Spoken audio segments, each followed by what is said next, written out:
Dear students, आप सभी लोगों का स्वागत है आपके अपने यूट्यूब चैनल डीजे सर पर। आज का ये वीडियो क्लास 12th के बच्चों के लिए बहुत ही इंपॉर्टेंट है, क्योंकि इसमें हम लोग बात करेंगे भूगोल के मोस्ट इंपॉर्टेंट मॉडल पेपर के बारे में। तो वीडियो में अंत तक बने रहिएगा। जो आपका जियोग्राफी का पेपर होता है बहुत ही इंपॉर्टेंट होता है, और देखिए ये एक प्रैक्टिकल सब्जेक्ट है।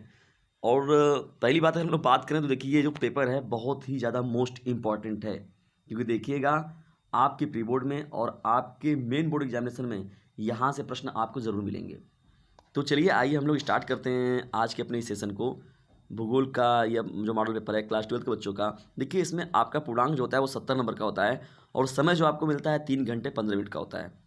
देखिए प्रैक्टिकल सब्जेक्ट है, क्योंकि इसमें बताया गया कि 30 नंबर का आपका प्रैक्टिकल भी होता है। जैसे फिजिक्स हो गया, आपका केमिस्ट्री हो गया, तो उसमें भी आपको प्रैक्टिकल मिलता है ना, सेम उसी प्रकार से है। नोट में देखिए पहली बात रहती है कि प्रारंभ के 15 मिनट विद्यार्थियों को प्रश्न पत्र पढ़ने हेतु निर्धारित हैं। मैं बता रहा हूँ आपको कि आप हमेशा प्रश्न को जरूर पहले पढ़ा करिए, ये बहुत ज़्यादा मायने रखता है आपके लिए। देखिए इसमें पहला जो दिया गया निर्देश है सभी प्रश्न अनिवार्य है। दूसरा जो दिया गया प्रश्न संख्या 1 से 8 तक बहुविकल्पी है। तीसरा जो है 9 से 16 तक अति लघु हैं। चौथे प्रश्न की ओर हम लोग बढ़े तो प्रश्न संख्या 17 से 22 तक लघु उत्तरीय हैं। पाँचवां जो है ये भी आपका दीर्घ उत्तरीय प्रश्न हो जाएगा इसमें। और छठवां जो होगा प्रश्न संख्या 25 से 26 तक मानचित्र संबंधित है। सातवां जो होगा उपयुक्त रेखा मानचित्रों एवं आरेखों द्वारा अपने उत्तरों की पुष्टि करना है हम लोग को। तो इस तरीके से क्या होता है, जो भूगोल का पेपर होता है प्रश्नों का सीरीज जो होता है इस प्रकार से बटा होता है। मैं देखिए यहाँ पर पूरा का पूरा आपके साथ डिस्कशन कर रहा हूँ कि मॉडल पेपर मिलता आपको कैसे है।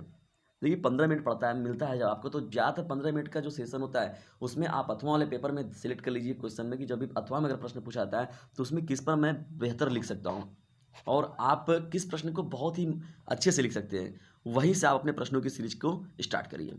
ज़्यादातर मेरा अनुमान जहाँ तक है, आप प्रश्नों को अगर एक निश्चित क्रम में रखते हैं तो एग्जामिनर जो चेक करता है तो उसको चेक करने में उतनी प्रॉब्लम नहीं होती है। इसलिए क्रमों का भी ध्यान रखना बहुत ज़रूरी होता है। अगर आप एक असेंडिंग ऑर्डर या डिसेंडिंग ऑर्डर में रखें, या तो आरोही क्रम में रखें या तो अवरोही क्रम में रखें, तो ये बहुत ही ज़्यादा मेरे हिसाब से बहुत ही उत्तम होता है। कभी आप क्या देते हैं, जैसे आपको 12-15 प्रश्न मिला है तो आप कभी पहले के लिख दिए, कभी 12वें का लिख दिए, कभी 9वें का लिख दिए, कभी 7वें का। तो है नहीं आ रहा है तो बात अलग है, लेकिन क्रम वाइज का इफेक्ट एक जो एग्जामिनर होता है उस पर अलग सा पड़ता है। और सबसे बड़ी बात है कि आप संतुलित लिखते हैं और कैसा लिखते हैं ये भी आपके लिए मायने रखता है। तो चलिए आइए स्टार्ट करते हैं हम लोग आज के इस सेशन को। डियर स्टूडेंट चलिए स्टार्ट करते हैं। और जो ये भूगोल का हम लोग का पेपर है उसमें बहुविकल्पी प्रश्नों की सीरीज को मैं स्टार्ट करता हूँ। तो ये पहला जो आपको पेपर मिलता है, देखिए उसमें तो पहला जो प्रश्न होता है बहुविकल्पी प्रश्न संबंधित होते हैं। तो निम्नलिखित प्रश्नों के सही विकल्प चुनकर अपनी उत्तर पुस्तिका में लिखिए।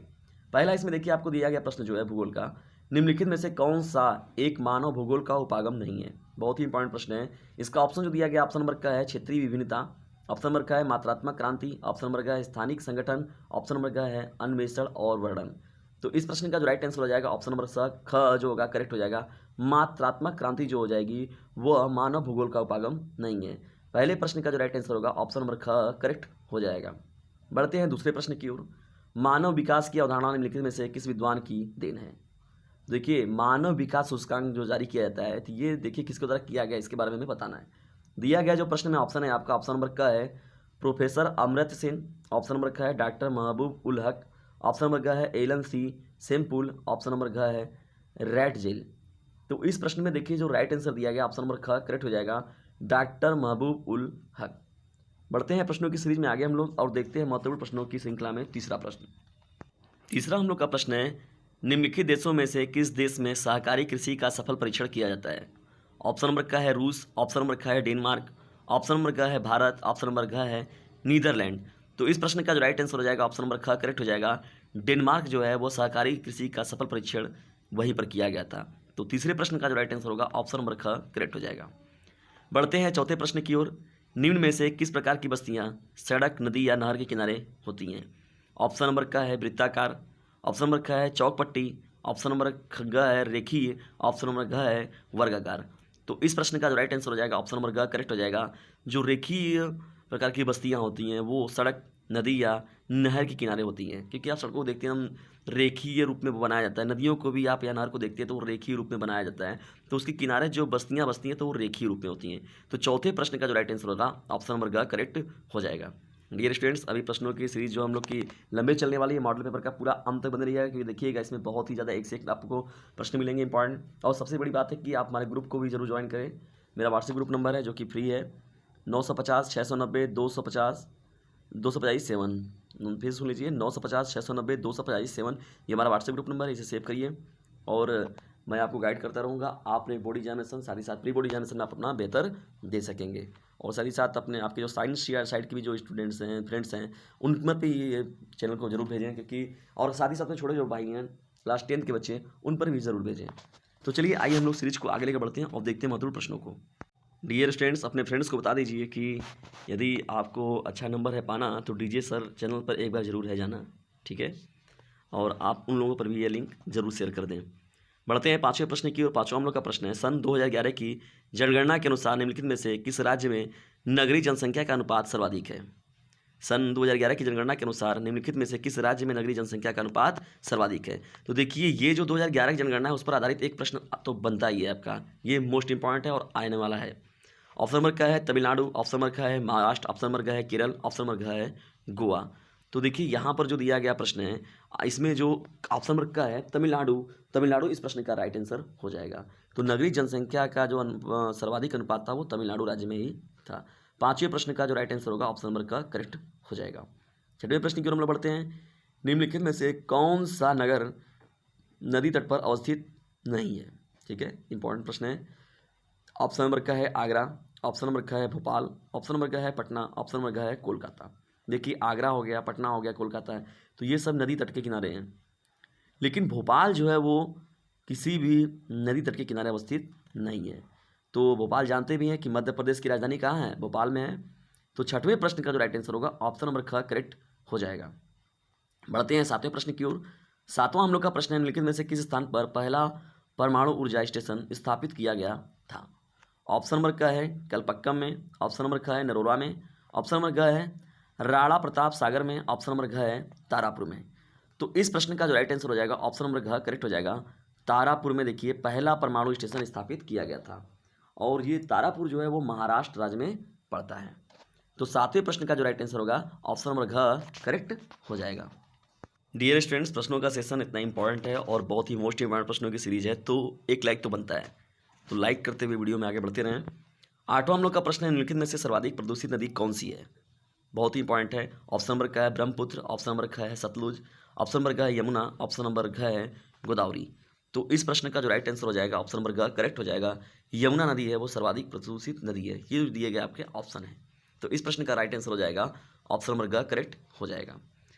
अब बढ़ते हैं हम लोग अपने दूसरे प्रश्नों की सीरीज की तरफ, जिसमें लघु उत्तरी प्रश्न आपके शामिल किए जाते हैं, अति लघु उत्तरी प्रश्न। ठीक है, तो अति लघु उत्तरी प्रश्न में आप जानते हैं आपको मिनिमम जो होता है वो ज़्यादा से ज़्यादा आप 30 शब्दों में लिखना होता है। इसको 3 से 4 लाइनों में का ये प्रश्न जो आपका होता है और बहुत ही इंपॉर्टेंट होता है, सॉलिड नंबर देने वाला ये प्रश्न है। तो अति लघु उत्तरी प्रश्न, लघु उत्तरी प्रश्न भी अगर आप तैयार कर लिए तो आपको दीर्घ उत्तरी अगर छूट भी जाता है तो कोई दिक्कत नहीं है। न पढ़ने वालों के लिए अगर हम लोग बता रहे हैं, पढ़ने वालों की बात है तो उसको जिसको टॉपर की लिस्ट में पहुंचना है तो उसको तो भाई सब कुछ करना पड़ेगा, उसको तो अथवा का दोनों आना चाहिए, मुझे ये भी आ रहा है, मुझे इसका अथवा वाला भी आ रहा है, तो ये चीज़ें होती हैं। तो यहाँ पर जिसको काम चलाने वाली बात है तो यहाँ पर हम लोग अति लघु अगर लघु पे भी कवर करते हैं तो वो हमारे लिए बहुत ही पर्याप्त होगा। तो अति लघु उत्तरी बढ़ते हैं हम लोग 9वें प्रश्न की ओर। 9वां हम लोग का देखिए जो प्रश्न इसमें दिया गया है, रेड जेल के शब्दों में मानव भूगोल को परिभाषित कीजिए। देखिए मैंने भूगोल के और भी महत्वपूर्ण वीडियोस बनाए हैं, आप जाकर उनको देखिए। और सबसे बड़ी बात है मोस्ट इंपॉर्टेंट सिविक्स के प्रश्नों की सीरीज़ को जरूर देखें। और इंग्लिश का जो नया सिलेबस चेंज हुआ है एनसीईआरटी बेस्ड पर मैंने बहुत से वीडियोस बनाए हुए हैं, इंग्लिश को भी ज़रूर देखिए। क्योंकि देखिए आर्ट साइड के बच्चों को ज़्यादातर ये सब परेशान करते हैं। और मैं एक चीज़ आपको और बता रहा हूँ कि अपने साइंस साइड के जो फ्रेंड्स हैं उन पर भी इस चैनल के बारे में ज़रूर बताइए, तो महत्वपूर्ण चीज़ों के बारे में उन पर कार्य और किए जाएंगे। 9वां हम लोग का प्रश्न है, और साथ ही साथ में छोटे जो भाई बहन हैं क्लास 10 के बच्चे उन्हें बताइए। 9वां हम लोग का है, रेड जेल के शब्दों में मानव भूगोल को परिभाषित कीजिए। देखिए बात हो रही है मानव भूगोल को परिभाषित तो करना है लेकिन रेड जेल के शब्दों में करना है। तो रेड जेल के अनुसार अगर हम लोग बात करें तो मानव भूगोल भौगोलिक वातावरण और मानवीय क्रियाओं के अंतर संबंधों तथा विभिन्नताओं का अध्ययन है। तो सीधी सी बात हो जाएगा, रेड जेल ने ये बताया कि मानव भूगोल वास्तव में होता क्या है। तो भौगोलिक वातावरण और मानवीय जो क्रियाएं की जाती हैं तो उनके अंतर संबंधों या उनके बीच में जो विभिन्नताएं होती हैं उनका अध्ययन जिसके अंदर हम लोग करते हैं उसे ही मानव भूगोल कहते हैं। रेड जेल के अनुसार था ये। देखिए मैं अभी फिलहाल मैं यहाँ बता रहा हूँ, अगर आप लोग को चाहिए तो मैं यहाँ पर पीडीएफ भी इसका अवेलेबल करा दूंगा आप लोग को चैनल पर, तो आप वहाँ से भी इस आंसर को देख लीजिएगा और अपनी तैयारी को और बेहतर कर लीजिएगा। अब हम लोग आगे बढ़ते हैं और देखते हैं महत्वपूर्ण प्रश्नों की सीरीज में 10वें प्रश्न को। देखिए 10वां हम लोग का प्रश्न है, जननांकिकीय संक्रमण का उपयोग कहाँ किया जाता है। ठीक है, तो देखिए एक सिद्धांत है यह। तो मुख्य रूप से अगर हम लोग बात करें अगर इस जननांकीय संक्रमण के बारे में, तो जननांकीय संक्रमण सिद्धांत का उपयोग देखिए मुख्य रूप से अगर बात किया जाए तो किसी क्षेत्र की जनसंख्या का वर्णन तथा भविष्य की जनसंख्या का पूर्वानुमान किया जा सकता है। वास्तव में देखा जाए तो इस सिद्धांत का जो प्रयोग होता है तो किसी भी क्षेत्र की जनसंख्या का वर्णन करने के लिए तथा साथ ही साथ भविष्य की जनसंख्या का पूर्वानुमान करने के लिए जो होता है जननांकीय संक्रमण सिद्धांत का प्रयोग किया जाता है उपयोग मुख्य रूप से। यह सिद्धांत अगर बात किया जाए तो हमें यह बताता है कि जैसे ही समाज ग्रामीण खेतिहर तथा अशिक्षित अवस्था से उन्नति करके नगरीय औद्योगिक और साक्षर बनता है। तो मतलब अगर देखा जाए तो समाज जो बटा हुआ ग्रामीण खेती घर के लोग जो हैं वो अशिक्षित अवस्था से उन्नति करके जो नगरीय औद्योगिक और साक्षर बन रहे हैं, तो इसके बारे में भी हमें इस सिद्धांत के अनुसार पता चलता है। ठीक है, जो ग्रामीण लोग हैं तो वो शहरी नगरीकरण में जा रहे हैं, या जो अशिक्षित थे तो वो शिक्षित की ओर कितनी ज़्यादा पैमाने पर भी उनकी वृद्धि हो रही है। तो इसके बारे में भी हमें इस सिद्धांत के द्वारा पता चलता है, जिसका नाम है जननांकीय संक्रमण। दसवां देखिए बहुत ही इंपॉर्टेंट है, और मुख्य रूप से अगर बात किया जाए जनसंख्या का वर्णन तथा भविष्य की जनसंख्या का पूर्वानुमान करने के लिए इसका प्रयोग किया जाता है। बढ़ते हैं अब हम लोग महत्वपूर्ण प्रश्नों की सीरीज में 11वें प्रश्न की ओर। देखिए 11वां आपका प्रश्न है, मानव विकास के 4 प्रमुख घटकों के नाम लिखिए।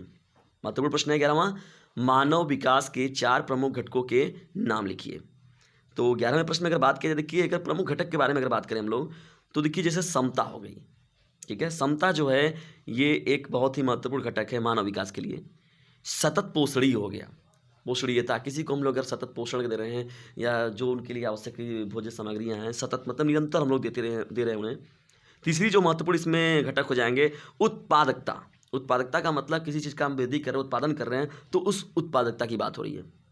ठीक है, अब हम लोग आगे बढ़ते हैं और देखते हैं सशक्तिकरण, जैसे कहा जाता है मानव वुमेन एम्पावरमेंट, महिला सशक्तिकरण। तो किसी को आत्मनिर्भर बनाना, जैसे इस समय बहुत ही ज़्यादा बात में देखिए चर्चा चल रही थी कि आत्मनिर्भर बने लोग, आत्मनिर्भर भारत बन रहा है हम लोग का धीरे धीरे। तो उसमें सभी लोगों को खुद के ऊपर डिपेंड कराना एक तरीके से, तो सशक्तिकरण करना। तो 4 प्रमुख जो मानव विकास के घटक हो गए, कौन कौन हो गए? पहला आपका समता हो जाएगा, दूसरा सतत पोषणीयता हो जाएगा, तीसरा जो है उत्पादकता हो जाएगा, और चौथा जो होगा सशक्तिकरण हो जाएगा। तो ये आपके हो जाएंगे 4 प्रमुख घटक। बढ़ते हैं महत्वपूर्ण प्रश्नों की सीरीज में 12वें प्रश्न की ओर। लेकिन 12वें प्रश्न की ओर बढ़ने से पहले यदि वीडियो पसंद आ रहा है तो इसे लाइक करें और शेयर करें, और चैनल पर नए तो सब्सक्राइब करना बिल्कुल भी ना भूलें।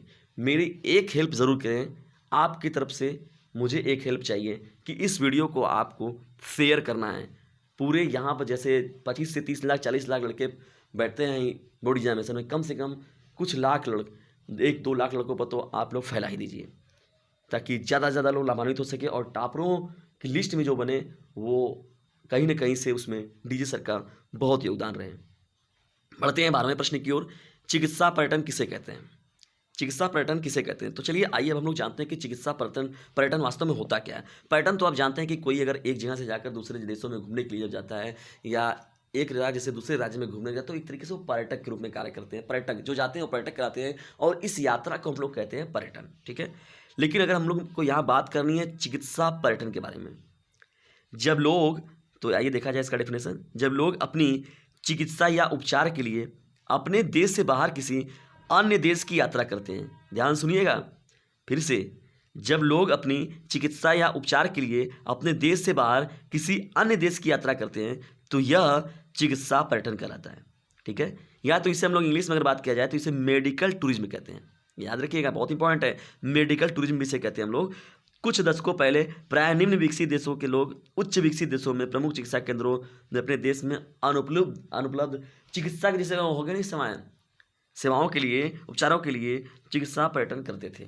जैसे कहा गया कि हम लोग का भारत देश है, तो हम लोग के यहाँ कहा जाएगा कि ऐसी कुछ चीज़ें हैं जो कि अवेलेबल नहीं है, तो उनकी पूर्ति के लिए हमें क्या होता है, दूसरे देशों में जाना पड़ता है। ठीक है, तो ऐसे यहाँ पर जैसे आयात निर्यात की हम लोग बात करते हैं, जैसे कहा गया कि कोई चिकित्सा मुहैया कराने के लिए, जैसे कहा गया कि इनका इलाज कराने के लिए भी अमेरिका भेजा गया या इनके इस इलाज के लिए सिंगापुर भेजा गया।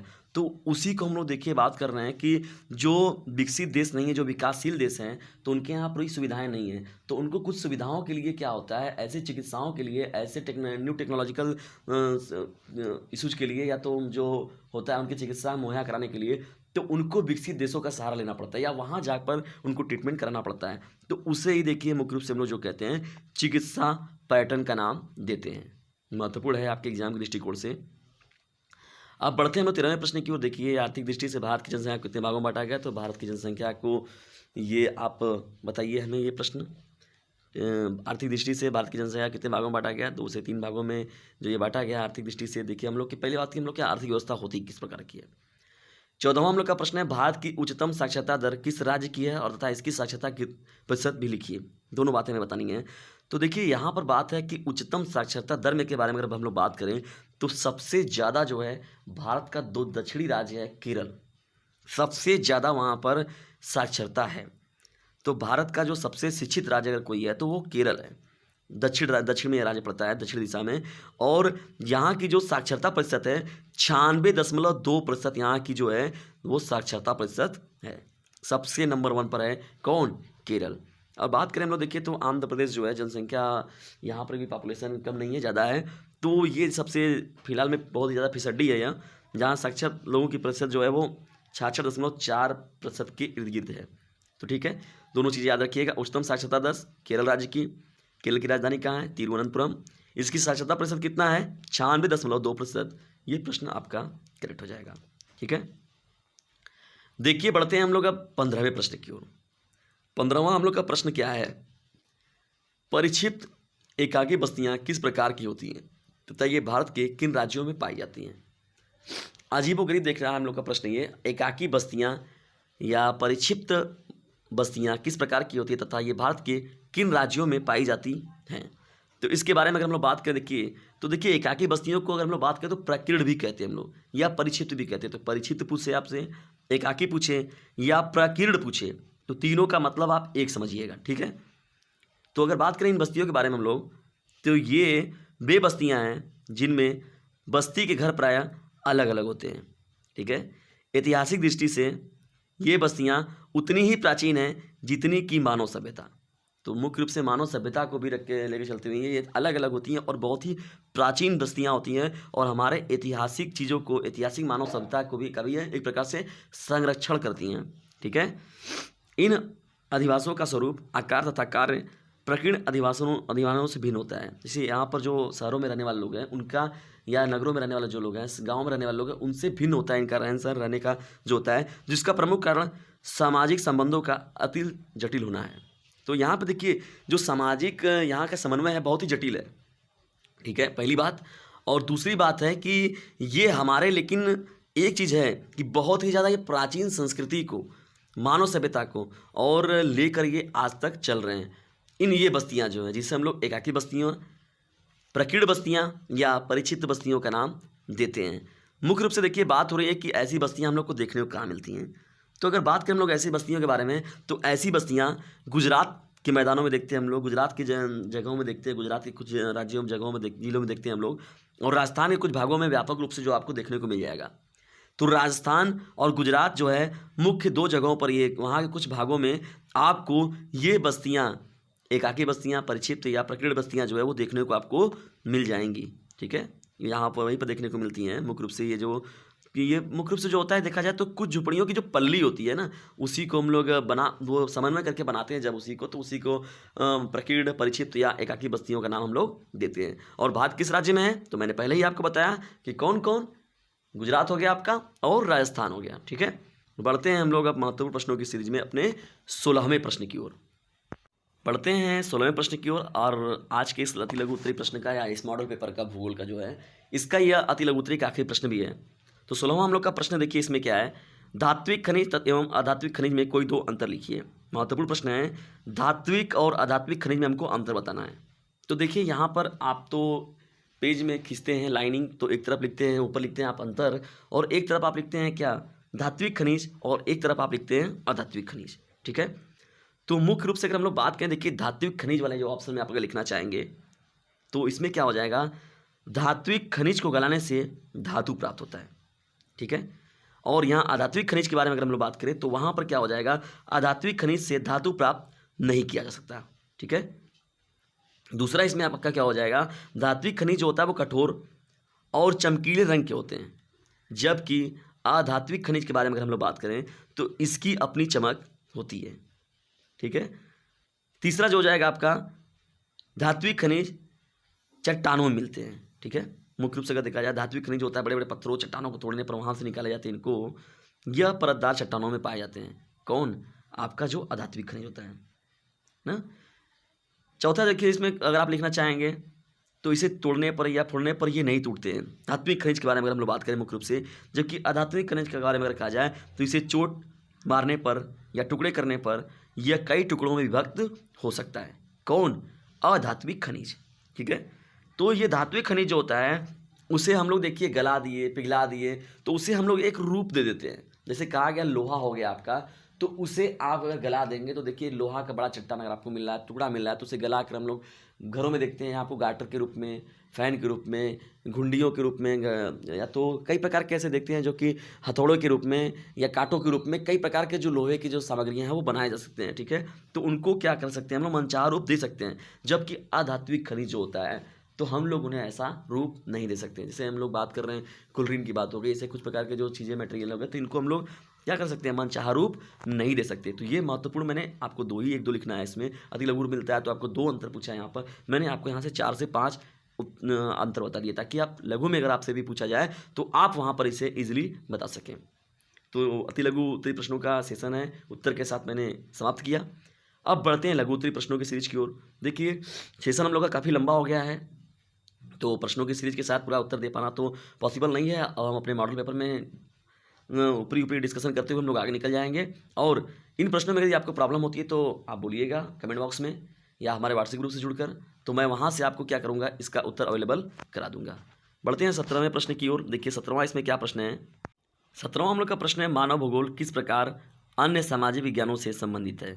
बहुत ही इंपॉर्टेंट प्रश्न है 17वां प्रश्न, मानव भूगोल किस प्रकार अन्य सामाजिक विज्ञानों से संबंधित है। 18वां हम लोग का प्रश्न है, प्रवास के प्रतिकर्ष कारक और अपकर्ष कारक में 2 अंतर लिखिए। प्रवास के प्रतिकर्ष कारक और अपकर्ष कारक में 2 अंतर लिखना है। यह आपका लघु उत्तरी में है। आप इनको प्रश्न को उत्तर देखिए, नहीं मिलता है, कठिन लगते हैं इनके उत्तर, आपको नहीं समझ पाते हैं आप तो बताइएगा, मैं फिर इनका प्रश्न का जो उत्तर है आपको अवेलेबल करा दूंगा। फिलहाल हम लोग यहाँ पर मॉडल पेपर के बारे में डिस्कशन कर रहे हैं, तो चलिए आगे बढ़ते हैं और देखते हैं और महत्वपूर्ण प्रश्नों की सीरीज को। डियर स्टूडेंट्स, बढ़ते हैं 19वें प्रश्न की ओर। 19वां हम लोग का प्रश्न है, बाजारी सब्जी कृषि नगरीय क्षेत्रों के समीप क्यों की जाती है। ठीक है, बाजारी सब्जी कृषि नगरीय क्षेत्रों के समीप क्यों की जाती है, यह आपका 19वां प्रश्न हो जाएगा। 20वां प्रश्न है, यह कहा जाता है कि भारत में जल संसाधनों में तेजी से कमी आ रही है, जल संसाधन की कमी के लिए उत्तरदायी कारकों को लिखिए। इंपॉर्टेंट प्रश्न है। 21वां प्रश्न की ओर हम लोग बढ़ते हैं। 21वां हम लोग का प्रश्न है, ऊर्जा के अपारंपरिक स्रोत कौन से हैं, ज्वारी तथा तरंग ऊर्जा के विषय में लिखिए। बहुत ही मोस्ट इंपॉर्टेंट यह प्रश्न है। 22वां जो प्रश्न आपका हो जाएगा, सतत पोषणी विकास की संकल्पना को परिभाषित कीजिए। देखिए सतत पोषणी विकास तो कंफर्म है, अति लघु उत्तरी, लघु उत्तरी, बहुविकल्पी या तो दीर्घ उत्तरी, कहीं ना कहीं ये जो प्रश्न होगा आपको जरूर मिलेगा। तो 22वां प्रश्न है आपका, सतत पोषणी विकास की संकल्पना को परिभाषित कीजिए। डियर स्टूडेंट्स, आगे बढ़ने से पहले आप एक बार फिर से व्हाट्सएप ग्रुप नंबर को ज्वाइन जरूर करें और नंबर को नोट जरूर कर लें, 950 690 285 7। यही वो व्हाट्सएप नंबर है जो आपको आपके मंजिल तक पहुंचाएगा और बोर्ड एग्जामिनेशन में आपको अपनी एक अलग पहचान देगा। आर्ट्स के जो भी हमारे डियर स्टूडेंट्स हैं, जो भी ग्रुप में जुड़े हुए हैं, वो इस वीडियो को अपने पूरे फ्रेंड सर्कल में ज़रूर बांट दे दें और साथ ही साथ अपने क्लास 10th के जो बच्चे हैं, उनके घर में भाई बहन, तो उन्हें भी इस चैनल के बारे में ज़रूर बताएं। और साइंस साइड के जो फ्रेंड्स उनके हैं, उन्हें भी इस चैनल के बारे में ज़रूर बताएं। बढ़ते हैं हम लोग अब दीर्घ उत्तरी प्रश्नों की सीरीज के बारे में। तो दीर्घ उत्तरी प्रश्नों में देखिए हम लोग का कौन कौन सा मोस्ट इंपॉर्टेंट प्रश्न है। तो देखिए इसमें 23वां जो हम लोग का प्रश्न है वो दीर्घ उत्तरी में है। 23वां प्रश्न है, ग्रामीण एवं नगरीय बस्ती किसे कहते हैं, उनकी विशेषताओं का वर्णन कीजिए। बहुत ही रॉयल क्वेश्चन है यह, आप बहुत ज़्यादा आप लिख सकते हैं। 23वां प्रश्न है, ग्रामीण एवं नगरीय बस्ती किसे कहते हैं, उनकी विशेषताओं का वर्णन करना है। अथवा में अगर देखा जाए तो मानव के प्राकृतिकरण का वर्णन करना है। यदि आप ऊपर वाला लिख देते हो तो अच्छी बात है, नीचे अथवा में जो प्रश्न है उससे भी आप लिख सकते हैं, लेकिन मेरे हिसाब से जो पहला प्रश्न है वो आप ज़्यादा उस पर मैटर लिख सकते हैं। 24वें प्रश्न की ओर हम लोग बढ़ते हैं। 24वां हम लोग का प्रश्न है, भारत में जनसंख्या के घनत्व के स्थानिक वितरण को स्पष्ट कीजिए। 24वां हम लोग का प्रश्न है, भारत में जनसंख्या के घनत्व के स्थानिक विवरण को स्पष्ट कीजिए। ये आता है लिख दीजिए, नहीं आ रहा तो इसके अथवा में मैं आपको एक प्रश्न और भी दिया गया है इस मॉडल पेपर में, नगरों के प्रकारात्मक वर्गीकरण का उल्लेख कीजिए तथा किसी 4 प्रकारात्मक नगर को उदाहरण सहित लिखिए। तो ये आपका इसके अथवा में हो जाएगा। तो जिस पर भी आपको मैटर वही कहा गया कि आपको जो पहले 15 मिनट मिलता है तो उस पर आप पढ़िए प्रश्नों को और देखिए कि आप किस पर ज़्यादा बेहतर लिख सकते हैं, उसके हिसाब से आप अपना काम करिए। ठीक है, आइए हम लोग आगे बढ़ते हैं और देखते हैं हमारे मॉडल पेपर में अंतिम पड़ाव में कैसे प्रश्न दिए गए हैं। डियर स्टूडेंट्स, आगे बढ़ते हैं हम लोग। ठीक है, 25वां हम लोग का प्रश्न देखिए क्या है, भारत के दिए गए मानचित्र में निम्नलिखित को उपयुक्त चिन्हों द्वारा दर्शाइए और उनके नाम भी लिखिए।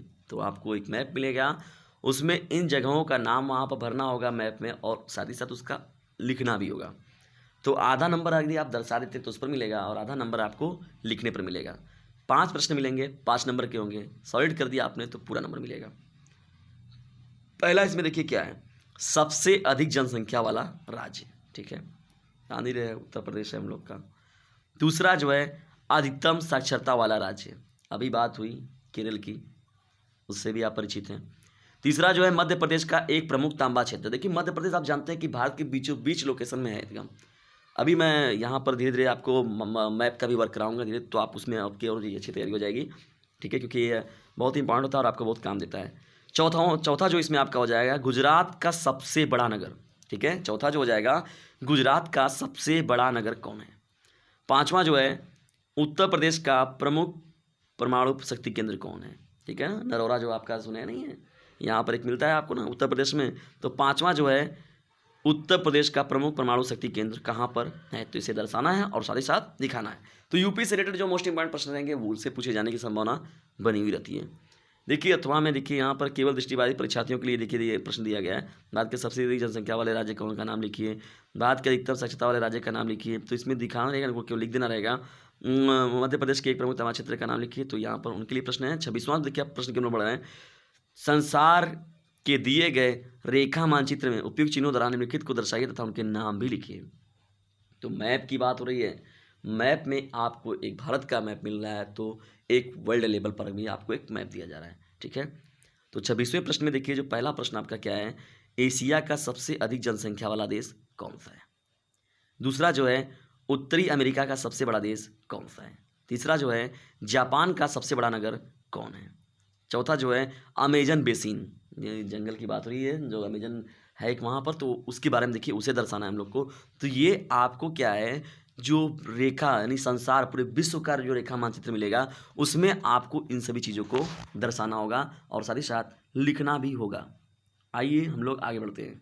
इसमें देखिए जो 5वां प्रश्न आपका दिया गया है, 5वां है इसमें दक्षिण अमेरिका का सबसे छोटा देश कौन सा है। तो आधा नंबर यदि आप मैप में दिखा देते तब मिलेगा और आधा नंबर जो आपको दिया जाएगा वो लिखने पर मिलेगा। अथवा में देखिए यहाँ पर केवल दृष्टिबाधित परीक्षार्थियों के लिए भी प्रश्न दिए गए हैं। तो पहला है एशिया का सबसे बड़ा अधिक जनसंख्या वाला देश, तो जान ही रहे हैं कौन है, चीन की बात होती है। दूसरा जो है उत्तरी अमेरिका का सबसे बड़ा देश का नाम लिखना है, केवल नाम लिख के आपको चले लिखना है उन बच्चों को। तीसरा जो है जापान के सबसे बड़े नगर का नाम लिखिए। चौथा है अमेजन बेसिन कहाँ है। 5वां जो है दक्षिण अमेरिका का सबसे छोटा देश का नाम लिखिए। डियर स्टूडेंट्स, ये रहा भूगोल का मॉडल पेपर, जिसे इंग्लिश में हम लोग जियोग्राफी कहते हैं। तो भूगोल के क्लास 12th के मॉडल पेपर की आज की श्रृंखला आपको कैसी लगी इसके बारे में कमेंट बॉक्स में ज़रूर बताएं। और साथ ही साथ यदि आपने हमारे अदर सब्जेक्ट के मॉडल पेपर को नहीं देखा है तो उसे ज़रूर देखें। सिविक्स के हो गए और भी जो अदर सब्जेक्ट हैं आपके, साइंस साइड के सब्जेक्ट हो गए या आर्ट साइड के हो गए, तो धीरे धीरे और भी विषयों पर मैं बात करूँगा और भी मोस्ट इम्पोर्टेंट प्रश्नों की सीरीज की यह श्रृंखला नहीं टूटेगी जब तक आपको आपके मंजिल तक नहीं पहुंचा दिया जाता है। तो अपने सभी फ्रेंड्स को ये बता दें कि यदि टॉपरों की लिस्ट में है आना तो एक बार डीजे सर चैनल पर ज़रूर है आना। ठीक है, तो मिलते हैं हम लोग अगली वीडियो में, तब तक के लिए टेक केयर, गुड बाय। अपने स्वास्थ्य का ध्यान रखते हुए अपनी स्टडी को नियमित रूप से जारी रखें और व्हाट्सएप ग्रुप को फिर से नोट कर लें, 950 690 285 ये व्हाट्सएप ग्रुप नंबर है, इसे ज्वाइन करें क्योंकि ये फ्री ऑफ कॉस्ट है और आपको आपकी मंजिल तक पहुंचाने के लिए एक फ्री प्लेटफार्म के रूप में मेरे तरफ से आपके लिए समर्थन है। और आपको मेरा समर्थन बस एक काम करके करना है, वीडियो को शेयर करके। तो please must share this video, ठीक है, अपने फ्रेंड सर्कल में। तो मिलते हैं हम लोग अगली वीडियो में। अपनी नियमित रूप से स्टडी को लेकिन आप जारी रखें, क्योंकि आपका प्री बोर्ड एग्जामिनेशन जो होगा वो बहुत ज़्यादा इंपॉर्टेंट रखेगा आपके लिए। क्योंकि पिछली बार देखिए बोर्ड एग्जामिनेशन नहीं हो पाया था, तो प्री बोर्ड कितना ज़्यादा मायने रखता है वो पिछले साल के बच्चों से आप इसके बारे में समझिए, आपको स्वतः ही इसका ज्ञान हो जाएगा। और साथ ही साथ सब्जेक्ट वाइज मैंने जितने भी प्ले लिस्ट बनाए हैं मोस्ट इंपॉर्टेंट प्रश्नों की सीरीज़ को, और आपको जिस विषय में प्रॉब्लम है, कोई भी डाउट है, तो आप हमसे संपर्क कर सकते हैं। इसीलिए मैंने वो ग्रुप नंबर आपको दिया हुआ है, ठीक है। और जितने भी आपके साइंस साइड के फ्रेंड्स हैं उन पर भी इस चैनल के बारे में ज़रूर बताइए। क्लास 10th के बच्चों को ज़रूर बताइए, क्योंकि अब नियमित रूप से देखिए क्या होगा, वर्क जारी होगा, क्योंकि अब नज़दीक आ रहा है। अब हम लोग नए साल में प्रवेश करने वाले हैं 2022 में, और ये साल धीरे धीरे अब हम लोग की समाप्ति के कगार पर है। मुश्किल से आपका 2 से 3 महीने बचा है, और वो ऐसे गायब होगा कि आपको पता भी नहीं चलेगा। और अचानक पता चला कि आपका टाइम टेबल आ गया, आपका बोर्ड एग्जामिनेशन, आपका प्री बोर्ड एग्जामिनेशन आ गया, आपका प्रैक्टिकल एग्ज़ाम आ गया, इतनी ज़्यादा आपको मिलेंगे, तो फिर आप कहेंगे कि अरे हमारी तो कुछ तैयारी ही नहीं हो पाई। इसलिए अभी नहीं तो कभी नहीं, लग जाइए और अपने एक सुरक्षित भविष्य को अपने पास सिक्योर रखने के लिए थोड़ा मेहनत ज़रूर करिए।